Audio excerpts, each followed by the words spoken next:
എന്റെ നിയോജകമണ്ഡലത്തിൽ പെരുന്തട്ടയിൽ പുൽപ്പാറയിൽ ഉൾപ്പെടെ ഒരു കടുവ 3 കുഞ്ഞുങ്ങളെയായിട്ട് നടക്കുകയാണ്. ഇര പിടിക്കാൻ പഠിപ്പിക്കുകയാണ് മക്കളെ. ഞാൻ ചോദിക്കുക, എങ്ങനെ ജീവിക്കും?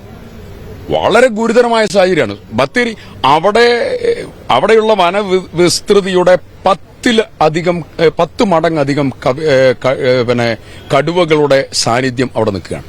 അപ്പോ ഇതിന് ആർട്ടിഫിഷ്യൽ ഇന്റലിജൻസും സാറ്റലൈറ്റ് സംവിധാനവും ഉപയോഗിച്ചുകൊണ്ട് ഇതിനെ ക്രമീകരിക്കാൻ, ഇതിന്റെ റൂട്ടിംഗ് സിഗ്നലോടുകൂടി നിയന്ത്രിക്കാനുള്ള സംവിധാനവും അതിനെ കാട്ടിൽ തന്നെ നിലനിർത്താൻ കാട്ടിൽ ആവശ്യമുള്ളതായിരിക്കുന്ന ഭക്ഷണങ്ങൾ പ്രദാനം ചെയ്യാനൊക്കെയുള്ള നടപടിയെടുക്കണം. ഒരു നടപടിയും ഒരു ആലോചനയും ഒരു സംവിധാനവും സർക്കാരിനെ സംബന്ധിച്ചില്ല. ഇപ്പം ഈ പറഞ്ഞ രാധയുടെ മന്ത്രി പറഞ്ഞിരിക്കുന്നത് കാട്ടിനകത്ത് എന്നുള്ളതാണ്. അപ്പൊ നിങ്ങൾ പറയുന്നത് ഇത് കാട്ടിൽ നിന്ന് 150 മീറ്റർ പുറത്തു വെച്ചുകൊണ്ട് ആക്രമിച്ച് കാട്ടിലേക്ക് വലിച്ചുകൊണ്ടുപോയി. ഇതാ സംഭവിച്ചത്. എന്നിട്ട് മന്ത്രി ഒരു ഉത്തരവാദിത്വവും ഇല്ലാതെ മന്ത്രി പറയാണ്. മന്ത്രിയോട് ഞങ്ങൾ പറയുന്നു, മന്ത്രി വന്യമൃഗങ്ങളുടെ മന്ത്രി മാത്രമാണോ? നിങ്ങൾക്ക് ഉത്തരവാദിത്വം? വന്യമൃഗങ്ങൾ നാട്ടിലിറങ്ങി മനുഷ്യനെ പിടിക്കുമ്പോൾ അവിടെ ഉത്തരവാദിത്വം മന്ത്രിക്ക് വേണ്ടേ? അവിടെ മനുഷ്യനെ സംരക്ഷിക്കാനുള്ള നടപടി വേണ്ടേ? കേരളത്തിൽ കാടും നാടും വേർതിരിച്ചിട്ടില്ല. കാടിനോട് ചേർന്ന് കാർഷിക മേഖല കിടക്കുകയാണ്, മനുഷ്യൻ താമസിക്കുകയാണ്. അപ്പൊ അവിടെയുള്ള ജനങ്ങൾക്ക് സംരക്ഷണം വേണ്ടേ? ഒരു സംരക്ഷണവും ഒരു നടപടിയുമില്ല. ഉത്തരവാദിത്തരഹിതമായി പോവുകയാണ്. വളരെ പാവപ്പെട്ട കുടുംബത്തിലെ അംഗമാണ് രാധ. ബഹുമാനപ്പെട്ട മന്ത്രി ശ്രീ OR കേളുവിന്റെ നിയോജകമണ്ഡലമാണ് മാനന്തവാടി നിയോജകമണ്ഡലം. ആ നിയോജകമണ്ഡലത്തിന് കടുവകൾക്ക് നിയോജകമണ്ഡലമൊന്നുമില്ല, ദേശവും മറ്റുള്ള കാര്യമില്ല. പക്ഷേ ഒരു നടപടി, ഒരാക്ഷൻ, ഒരു സിസ്റ്റം എല്ലാം ഉണ്ടാവണം. മന്ത്രിയുടെ നേതൃത്വത്തിൽ യോഗം, മുഖ്യമന്ത്രിയുടെ തുടർച്ചയായ ആക്രമണം നടന്നപ്പോൾ മുഖ്യമന്ത്രിയുടെ നേതൃത്വത്തിലുള്ള യോഗത്തിൽ പങ്കെടുത്ത ആളാണ് ഞാൻ. ചെയ്യേണ്ട കാര്യങ്ങൾ അക്കമിട്ട് നിരത്തി പറഞ്ഞ ആളാണ് ഞാൻ.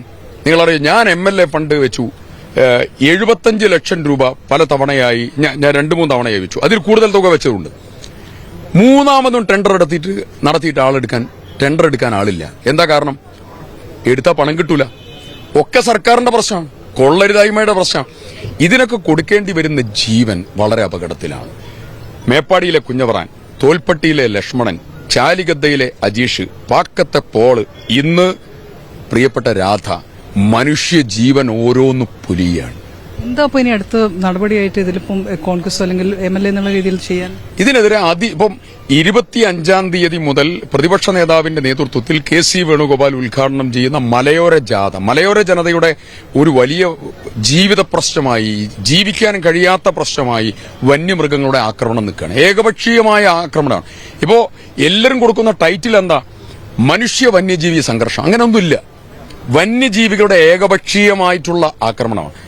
ഈ ആക്രമണത്തിൽ നിന്ന് ജനതയെ സംരക്ഷിക്കണമെന്നും കാർഷിക മേഖലയിൽ നിന്ന്, മലയോര മേഖലയിൽ നിന്ന് ജനം കുടിയിറങ്ങി താഴോട്ട് പോരുകയാണ്.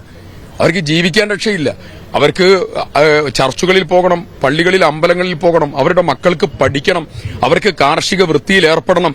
എവിടെയാണ് ഇത് പതിയിരിക്കുന്നത് എന്നുള്ളത് ഒന്നും അറിയില്ല. ചാലിഗദ്ദയിലെ അജീഷിന്റെ തലയോട്ടിൽ നിന്ന് ബ്രെയിൻ അടക്കം എടുത്ത് ശരീരത്തിലെ ഭാഗങ്ങൾ എടുത്ത് ഭക്ഷിച്ചു. രാധയുടെ തലയടക്കം കൊണ്ടുപോയിരിക്കുക. ഭയാനകമാണ് ആക്രമണം. ഇങ്ങനെ തുടങ്ങിയ ഈ ആക്രമണം തുടരുമ്പോൾ കള്ളം പറയുകയും നിസ്സംഗത പുലർത്തുകയും ചെയ്യുന്ന ഒരു ഭരണകൂടം വളരെ ഗൌരവതരമായിട്ടുള്ള തെറ്റാണ് ചെയ്തുകൊണ്ടിരിക്കുന്നത്. ഞങ്ങൾ ശക്തമായ പ്രക്ഷോഭത്തിനും പ്രതിരോധ നടപടികൾ ആവശ്യപ്പെട്ടുകൊണ്ട് പോവുകയാണ്. മലയോര ജനതയുടെ ജീവിതം, കാർഷിക വൃത്തി, വന്യമൃഗ ആക്രമണം, ബഫർ സോൺ ഉൾപ്പെടെ ESZ ഉൾപ്പെടെയുള്ള വിവിധങ്ങളായ പ്രശ്നങ്ങൾ എല്ലാം ഉയർത്തിപ്പിടിച്ചുകൊണ്ടുള്ള ഒരു വലിയ പ്രക്ഷോഭത്തിലേക്ക് ഞങ്ങൾ കടക്കുകയാണ്.